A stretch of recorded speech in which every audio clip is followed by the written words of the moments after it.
Hello, everyone. Musings back at you. Um, this okay. My reading today is on David Bowie. Okay, let me tell you how I got here. So it all started with me watching this video of a popular YouTuber, and he was talking about possession, right? And he pulled up a video that discussed black witches and white witches. Black witches are, I guess, evildoers, and the white witches are like the good people who love to protect, right? Um, Obviously, black witches like to harm. So, in an example of a black witch, David Bowie was mentioned, and some of his lyrics were like, you know, talked about. um, some inferences in his lyrics to Aleister Crowley, some inferences regarding possession. So I was like, that is very interesting, calling David Bowie a black witch or, a black magician or whatever. Very interesting. So I decided, I was going to ask the cards, was David Bowie dabbling into black magic? Okay, first of all, I want to start off by saying too that back in the day, like a long, long, long, long, long time ago, I happened to be watching, I think it might have been TNT, the Turner Network television.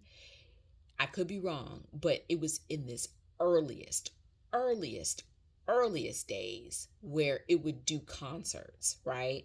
Where you would see full fledged concerts. And one concert that I remember was Janis Joplin. So I would look at that. Now, me, at that time, I was a very avid music lover. I absorbed everything. Okay. One of my favorite bands is, Fleetwood Mac, Stevie Nicks. I love Stevie Nicks. I love Average White Band. I love the quirky. I love the quirky, right? So, right along those lines of quirkiness, what I saw was David Bowie in concert. And I believe it was the TNT channel.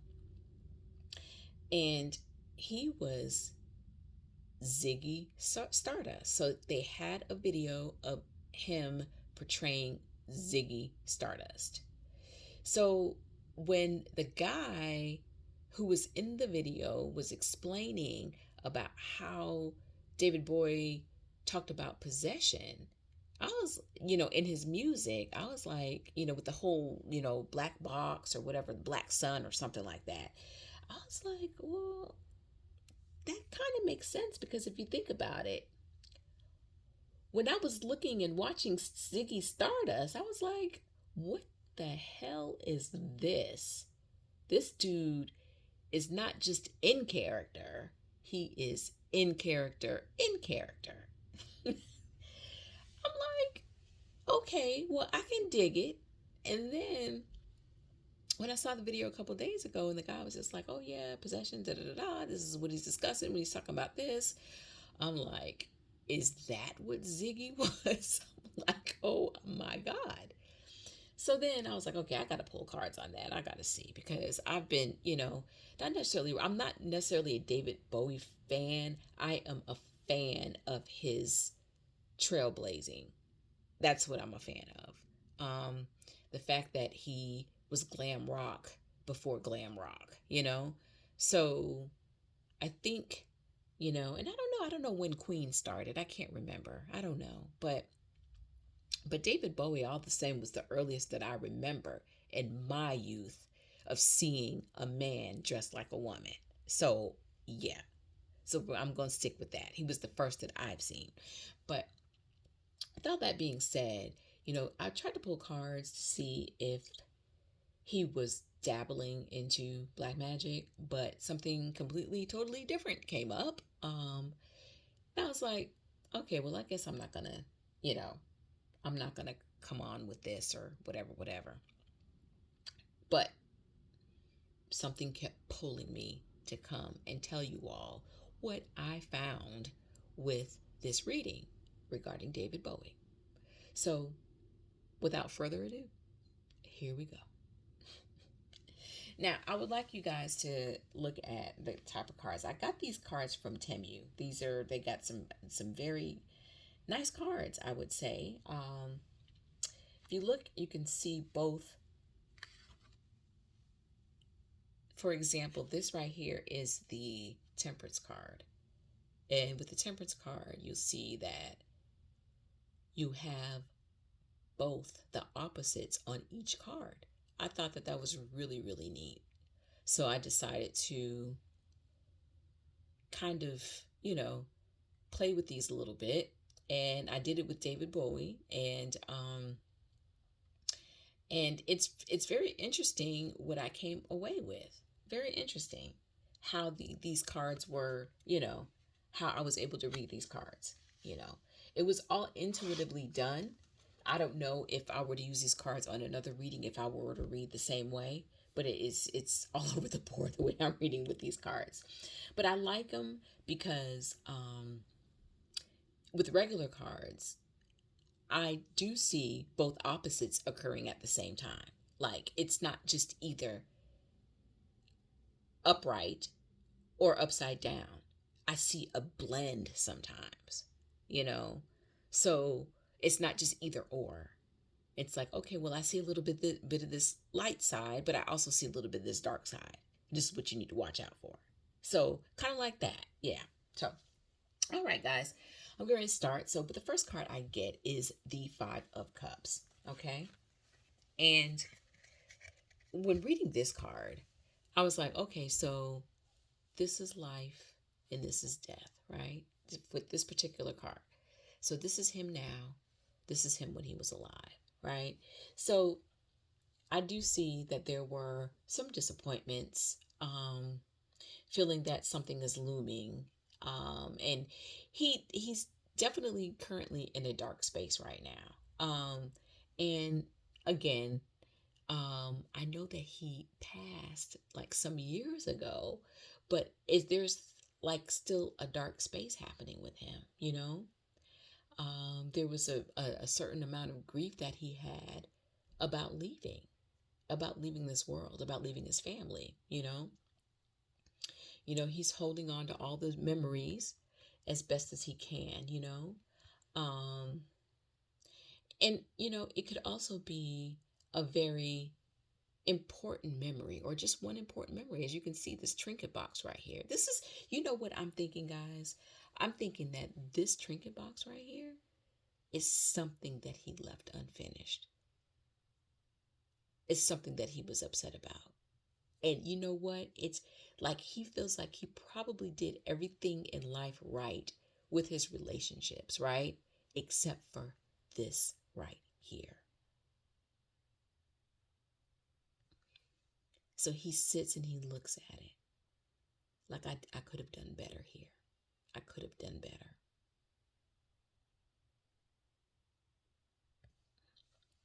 Okay. Second card I get.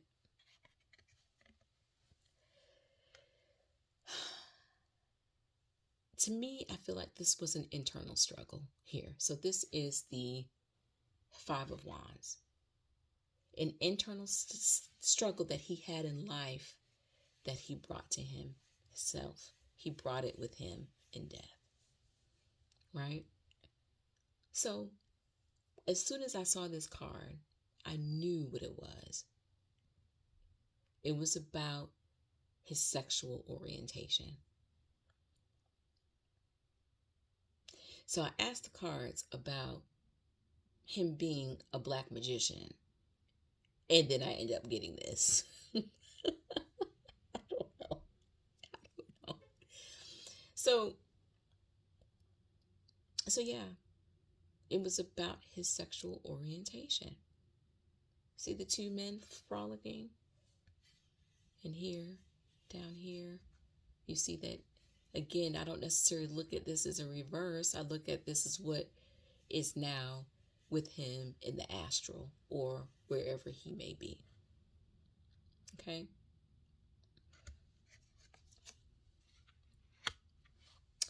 So the third card that I get is the subconscious.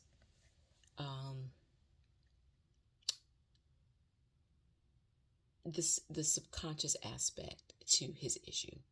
And here I'm looking at this top right here. And this was in life. Okay. Actually, yeah, this is in life. Even though this right here is the upright, I think that this also was in life. Let me just say I'm totally across the board when it comes to all of this. But I'm feeling this intuitively. So with this card, I feel like, there was a very feminine presence within him. You know, I think that the Queen of Pentacles, there's something very sensual about the Queen of Pentacles. You know, I do feel like even though he portrayed Ziggy Stardust and he portrayed, you know, the sexual fluidity, the transvestite, I think that it was still within him. I think that it was honestly, it was more than just a phase. I do feel like that there was some feminine energy that was within him that was always there. Um,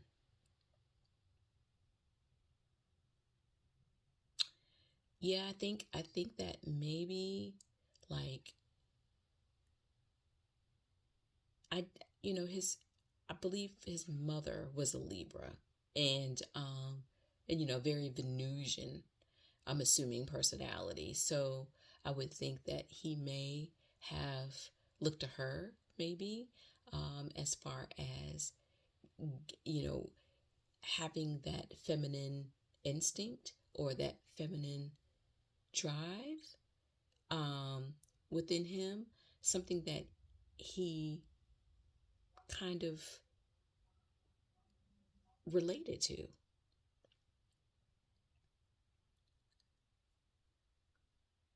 Yeah, I think that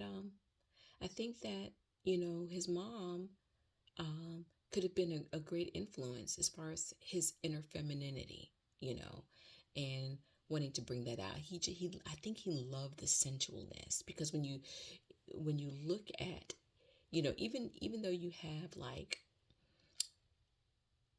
the wands are very sensual, but it's like a passion. It's a very passionate kind of sensual, whereas the more earthy, um such as coins, it's more of a like an earthy sense. It's like a what is it, like an art form, like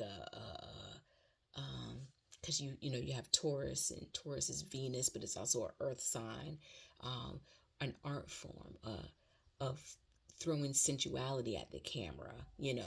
um so definitely he had that within him. So this was an undercurrent of him being the way that he was, especially on stage, especially experimenting with certain things. And even though when you're experimenting with things, believe it or not, that experimentation, there is within that experimentation, you will find your inner self in that, you know, your passions and your drive come out. So, him being, you know, him being like, him portraying what he portrayed was very in line with what he was feeling inside. Okay. So the fourth card I get was Temperance. And here I get overindulgence in drugs. Yeah. I think he was phased out a lot about that, very, very phased out. He was in the dark for a lot of his entertainment life, That's kind of what I'm getting from this card. It was like drug binges, and that type of thing.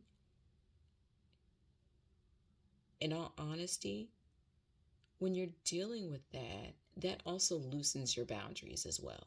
It loosens your boundaries. So think about it. Think about something that you would never do, right? But you when you're on drugs, all of a sudden you're open to doing it. Think about that. All boundaries are gone. You do what the hell you want to do. Okay? The fifth card that I get,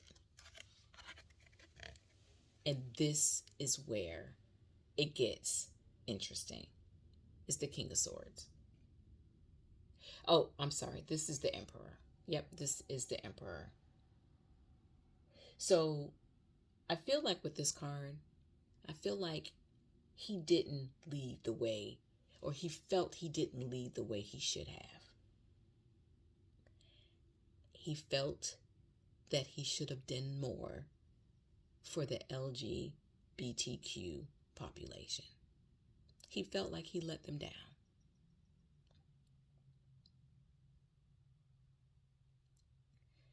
So, as big of a career that he had, right?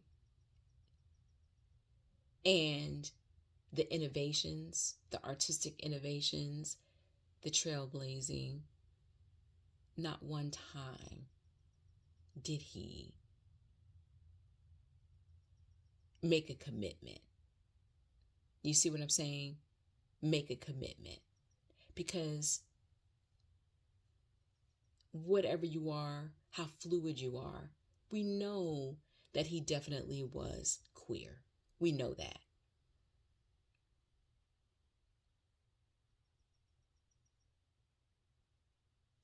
And yeah, there's a lot more to that. So yeah, I do think that he feel that he failed in the in part of his leadership. A lot of the LGBTQ population, they do admire David for coming out and being how he was at that particular time, you know, as a leader. But I think that he feels that he failed in certain aspects of it, you know. So we're going to leave that at that right there. So the sixth card I get is the Six of Cups, right? And with the Six of Cups, I feel like, you know, he's sad about the memories, right? So he gets the memories. The memories are good, right? But I think that he understands at this point that it is important to know that you did your best in life. You know, um, I do believe that there are people that he adored and loved that he wished he would have done more for. And I strongly believe it was the LGBTQ community.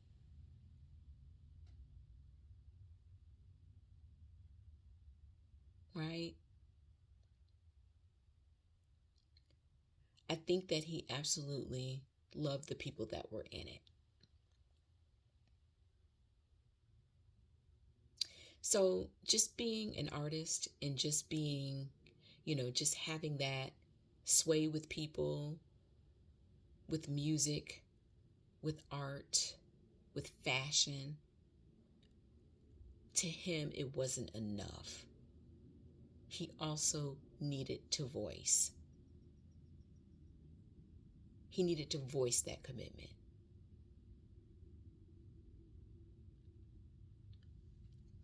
Okay. So, seventh card I get is the Wheel of Fortune. And that is how he sees himself. Or, at the time, what his personal strength and weakness is. Now, I did look up his sign. He's a Capricorn. And the Capricorn energy, it's always this energy to want to, like a goat moving up the mountain, like you want to ascend. It's like it's very career driven. So with this card, is he saying that he had to change? He had to change.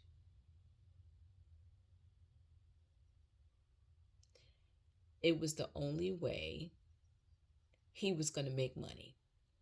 He had to be straight. He had to look straight. So, again, this goes back to what he was saying about how he led the movement or helped lead the movement. He did not do the best that he should have done. Well, I'm just going to, do this because I feel like it's better monetarily. This is what I'm going to do. And all of a sudden, he is on record saying, oh, by the way, remember that time I said that I was gay in about 1976 or 72 through 76 or whatever? Well, turns out that was the stupidest thing I ever said. He made that change. He had to change. I guess for the opportunities, for the money, he had to change. Okay. So the 8th card that I get, right, is the Justice card. Now, this is the Justice card. And I feel like there was an unbalance there. People saw him, like the closest people to him saw that there was definitely an imbalance.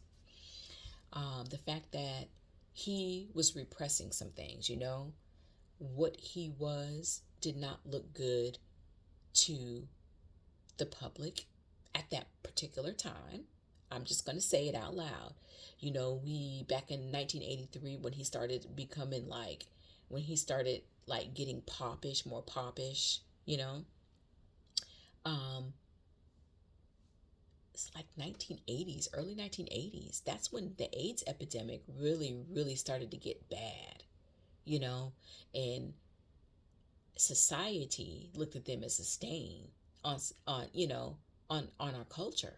So again, not only did he have to change for more opportunities, he had to change for more opportunities. He couldn't go around saying that he was gay. He couldn't. There was no way he was going to make it in the music industry. Not like that. No. And be accepted by who he wanted to be accepted by, which is a larger range of people is what he wanted to do, is to be accepted by. So with this, it was like he had to repress it, and he had to do what he needed to do in order to get by. So yeah, I think that this caused a huge imbalance, and it was not it wasn't right what he did to himself, and I think that he felt he slighted the gay community as well. It wasn't fair. You have one of the biggest rock stars, and who pretty much embodied, the gay culture, and then you have him all of a sudden turn on a dime, due to social pressures and his ability to make money, and obviously financial pressure too. So yeah, there we go. So the 9th card that I get, which is hopes, fears, yada yada yada. So lesson learned. Okay. So the lesson learned here is how money corrupts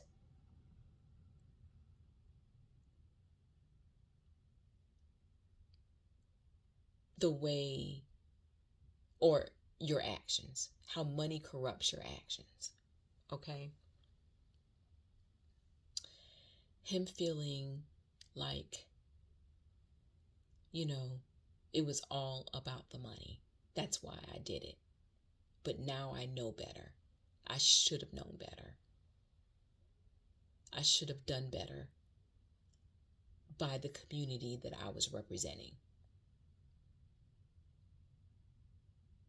I'm looking at this down here as well. It's like, what is it when you're not true to yourself and you're not true to your fans or your people? Like, what?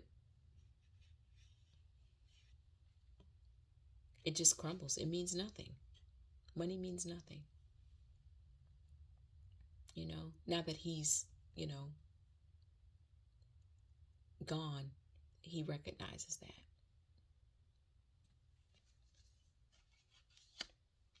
10th card that I get is the final outcome. Okay, so I'm just going to go ahead and lay this out. I took a tarot class with one of my oh my God, one of my favorite mentors. One of my favorite mentors. And she said that she always looked at the Fool card as a gay man or homosexuality. So with this card, I do feel like he's saying, I'm gay. And I'm not saying that it could be meant truly, or it could be meant metaphorically. You know what I'm saying? So the fact that he was queer, he could be saying, I'm gay.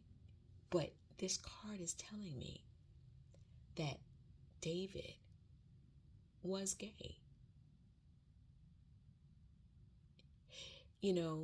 I know that he experimented, and I do mean this actually as a concept.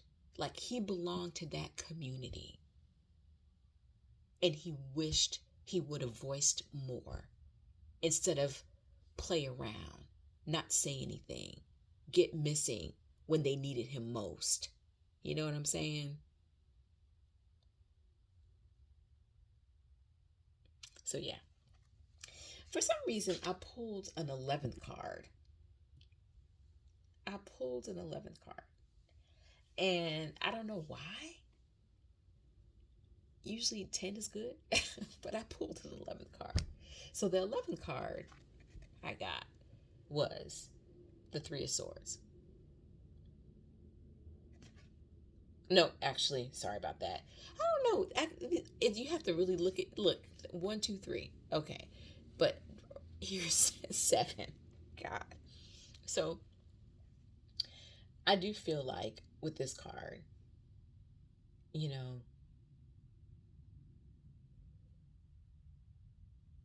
he's gaining his energy back from this. He's mulled over it. He still has some healing to do in regards to it, but he's slowly trying to get his energy back from this whole situation. And and what I mean by that is, like, when you're feeling down and out or guilt, that's energy that's being pulled from you. Okay? Energy is seeping out. He's trying to balance it back and pull it back in. So that's kind of what I'm feeling about this. There's some balances that he needs to make in the afterlife. Not sure if he's made it. I don't know what timeline I'm on. I know I'm crazy. But yes, there's some balance that needs to be had. Okay? So, Oh my gosh, guys. It's like, I feel a little like teary-eyed because